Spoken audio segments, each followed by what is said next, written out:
نو رسول الله مبارک ډیره مینه وه او خصوصا چې دا کم به بې کسبې څوک و دې سره به مینه ډیره زیاته وه.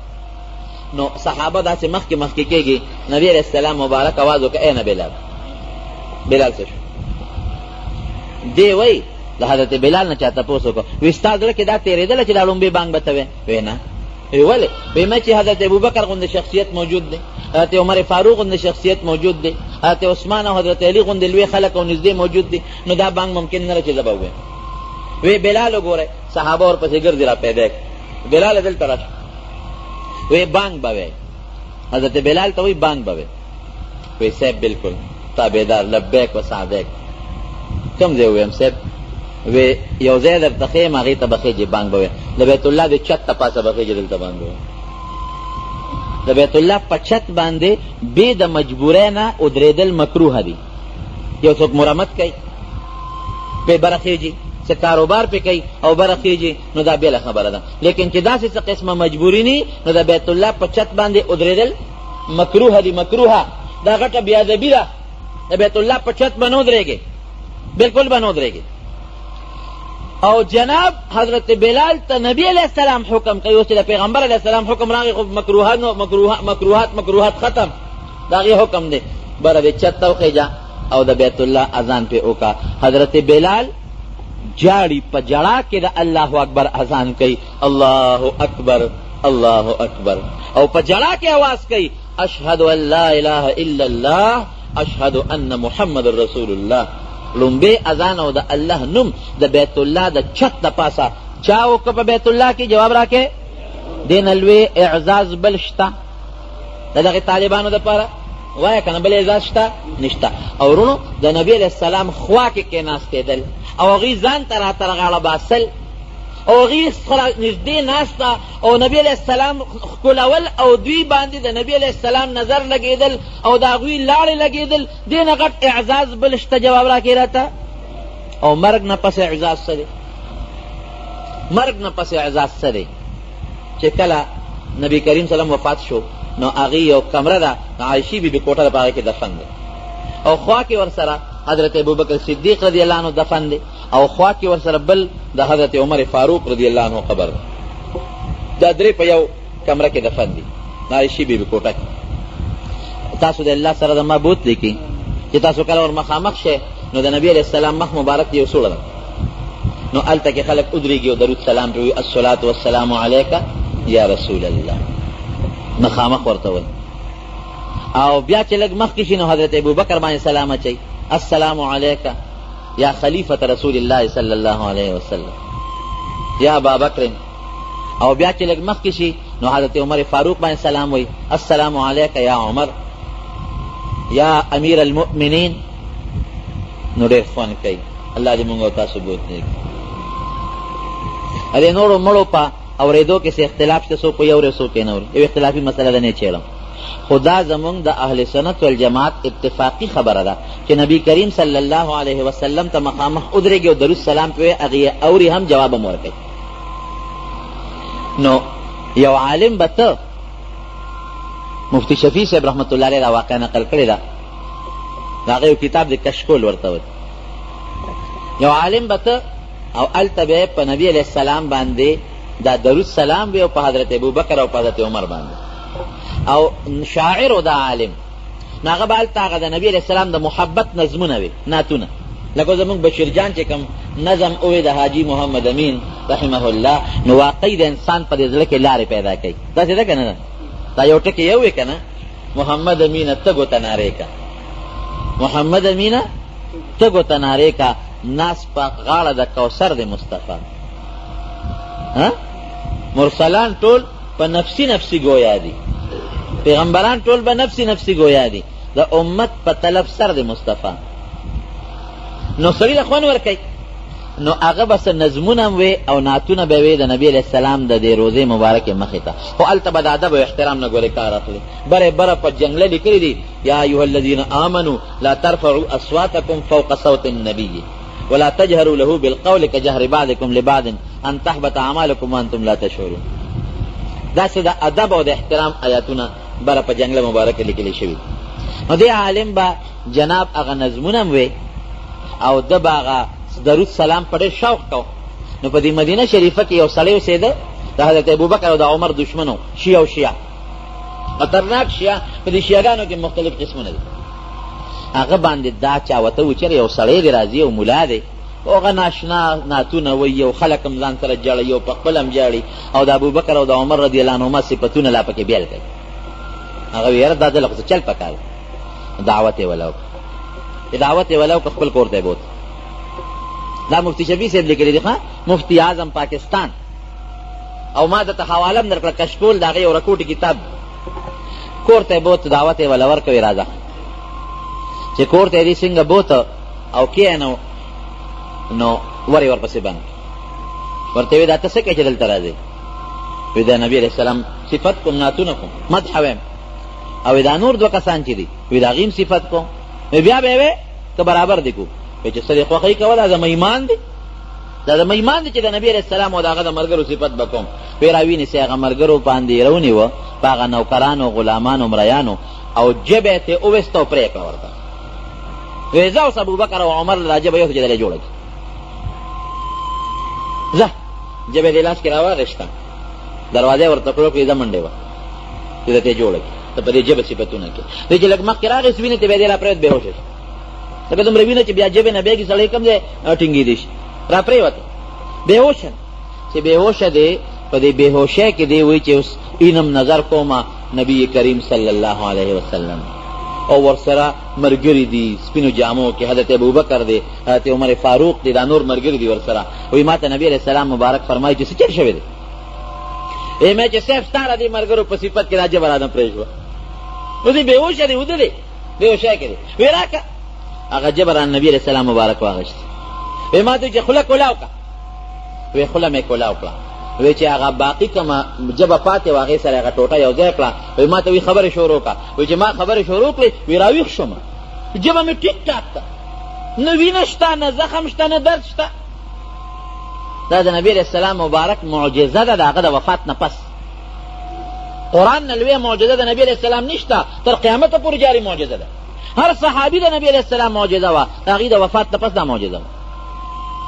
دې خیر راغې خپل کلي ته، چې راغې خلکو ته هم الویس کال له بیا لا چې لاړو ډېر شوق سره لګیا یې دا نعتونه وایي. هغې نه نورم هغه د انسان ګورې لویه خبره د ایمان او د یقین ده. زمونږ تبلیغي حضرات دارونه څه وایي؟ ایمان، دویم ټکي ورسره څه وایي؟ یقین. دا مضبوطه خبره ده چې ستا ایمان او پخته یقین د الله په ذات راغی. والله چې باس هغه خلک وایي پلانکې رسېدلی ته رسېدلی بیا جنت ته رسېدلی ګوره ازنه بل دی ته بل ځای وانه دی. د الله په ذات او د الله په رسول به پوره یقین او کلک ایمان ساته. والله والله والله قسم درته خورم د دنیا او د آخر دا لارې به درته پروردګار کولاوی. دا یاد ساته. زمونږ تزلزل دی، زمونږ دا یقین نشته، تزلزل دی زمونږ. دا د قرآن او د الله د رسول وینا ده. ګورئ بهر کیف خبره مې دا کوله رونو چې کال له بیا راغی، ایمان مضبوط دی، لګیا دی، اوس کوشش کوي او ښه نظمونه وایي او ښه نعتونه وایي شوق سره. یو سړی وله راغی وی صاحب دعوت دله کوم مدینه شریفه کې، ما ته ډوډۍ ده بده ډېره خلک څه ورځ ده پلانکې ورځ چې دې راغی شاګردانو ته وایي چې پلانکې ورځ به پلانکې سړی وایي دا ډوډۍ پرېږده دعوتونه. پر اوس کالم یو سړي بوتلې جبې ده نه پرېږده او ته اوس بیا دعوت قبول کاسې نه بیا دې نه څوک جبه پرې نه کړي. دې ورته څه وایي؟ وایي چې جبه د ما پرې شوه د ابوبکر صدیق او د عمر فاروق په صفت کې، د هغې په صفت او محبت کې الله واپس جوړه کړه. او دا مې ایمان دی چې د هغې په صفت کې دا سر رانه څوک پرې کړي چې ما به واپس الله جمع کړي. زم دعوت قبول سنت چې هغه سړي بوت هم په هغه کور یې وردن نه کړه چې پروس کال وردن نه شوي پکې جبه پرې کړی وي. بس دی هم حیران دی چې وردن نه یې کړه، ښه مزېداره مېلمستیا یې وله وکړه، ښه اعلی ډوډۍ پې وخوړه او بیا ورته وایي وی راځه مولانا صاحب یو ځای ته دې بوځو. نیم د هغه په کور کې دی چې بویه ته اوس یو کوټې ته یې وردن نه کړ او په هغه کوټه کې په موږي باندې یو بیس تړلی شو. بیس پېژنې ته څه ورته وایې؟ شادو که نه شادو مونږ ورته بیز وایو، بیزو بیز ته شادو ورته وایې. یو غټ شادو بیز په موږي تړلی دی او پړی ورته پروت دی. وایي ما ته هغه سړی وایي چې مولانا صاحب ته څه پوه شوې دا کور دې وپېژن؟ مې چې یو څه پوه شوې؟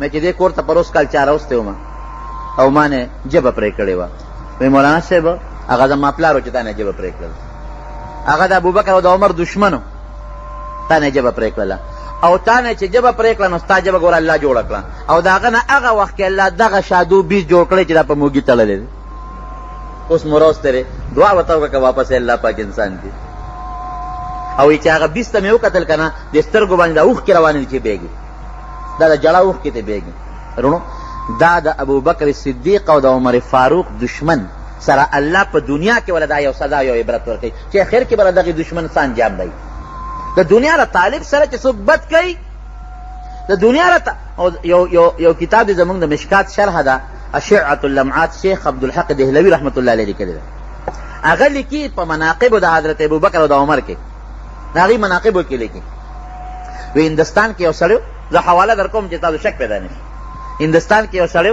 هغه ته حج له نو چې حج له ته نو چې څوک حج لدي نو یاران دوستانو ته وایي که ستا څه کار وي ته څه غواړې راته ووایه د هغه یو دوست هم شي او ما ته ورته وایي چې دې کې هر قسمه خلک شته نو دا بعضې متشددین هم پکې دي یو شیعه سره دوستانه وه هغه ته وایي اشنا حج ته ځمه څه غواړې دله وروړو هغه وایي یاره زما خو یو سوال جواب دی که پوره کولی شي وایي څه دي وایي واده را سره وکړه نو وایي که دې پوره کولی شم وایي ستا په وس کې دی وایي ښه ده ما چې په وس کې دا سره واده ده چې زه به ستا سوال جواب پوره کړم وایي ښه چې حج وکړې بیا مدینې شریفې ته لاړ شئ نو په نبي علیه السلام چې ته خپل سلام ووایې نو زما به هم پرې ووایې او بیا به ورته زما یو عرض وکړې چې د الله رسوله د هندوستان د فلانکي کلي هغه فلانکي سړی هغه په تا سلام وایي او پس د سلام نه دا وایي چې تا سره دا دوه کسان خوا کې پراته دي که نه ابوبکر او عمر رضی الله عنهما چې دا ستا دشمنان دي که دا در سره نه وي زه به د سلام نه راغلی خو چې دا در سره پراته دي زه د سلام نه راځم وایي مې چې هلکه دا خو ډېر خطرناک سوال جواب دی دا نشم کولی وایي ما ته وایي چې ما سره وعده دې کړې ده خیر دی لاړ حج له وایي چې حج له دا مولانا صاحب وایي لاړم په نبي علیه السلام مې سلام ووایي او مې چې راشه ستا دی زمونږ پښتانه وي ستا دی چا وجلی نه دی راشه دا پردې سوال جواب دی ویې رسوه وایي مې چې د الله رسوله زما یو دوست دی په هندوستان کې او فلانکي یې نوم دی او هغه هم په تا سلام وایي او د سلام نه پس دا وایي چې دا تا سره دا دوه کسان دي حضرت ابوبکر او حضرت عمر رضی الله عنهما دا دوه کسان چې تا سره دي که دا در سره نه وی چې دا ستا دشمنان دي نو زه به د سلام له راغلی وي خو دا در سره پراته دي ځکه سلام له دې نه راغلی دومره سخته ګستاخي وی هغه سوال جواب مې ولېږه لاړم خپل بلډینګ ته اوده شم شپه ده چې اوده شمه وی اوس څه خوب وینم چې په خپل کلي کې یم نبی کریم صلی الله علیه وسلم دی حضرت ابوبکر صدیق دی حضرت عمر فاروق دی او حضرت عمر فاروق رضی الله عنه سره توره ده توره او دا د ما د اشنا د شیعه چې دی دا مخامخ ولاړ دی وی ما ته نبی علیه السلام مبارک فرمایي چې هغه سوال جواب چې تا ته درکړی و هغه دا سړی دی مې چې صاحب دا سړی دی وی ده د ما دې ملګرو ته زما دشمنان ویلو مې چې صاحب او ده ویلي دي وی ګوته داسې عمر فاروق ته اشاره وکړه داسې کړه غږ یې ونه کړه اشاره وکړه وی ته عمر فاروق ورغی او توره یې اوچته کړه دا سر یې تېغ و تنه یو خوا پرېوت او سر یې بل خوا پرېوت مردار شو مړ شو وی ما د خوب دا تعبیر وویسته چې یاره بس معلومیږي دا چې دا سړی ډېر خراب سړی و دا دې ګوره نبي علیه السلام په دې سوال جواب خفه شو دا تعبیر مې ویست چې حج خلاص شو مدینې شریفې نه فارغ شو کور ته رالمه وی ټول خلک رالل مبارکباد له حج نه چې څوک راشي خلک راځي وی دا شنا مې رانغی زه لاړم د دوی کلي کلي لږ بېرته چې ورغلمه چې دې ولې رانغې ناجوړه به دروازه مې ووهله وی ښځې اواز راکړه څوک یې مې چې زه پلان کې یم زما شناسه شو وی په جړا شوه وی چې خو مړ شوی دی وی ما دې کله وی چې ته حج له لاړې په پلانکۍ ورځ مړ دی حقه ورځ یې یاده کړه چې په کومه ورځ ما خوب لیدی څنګه مړ شو ناجوړه وی نه غسلخانې ته ننوتې و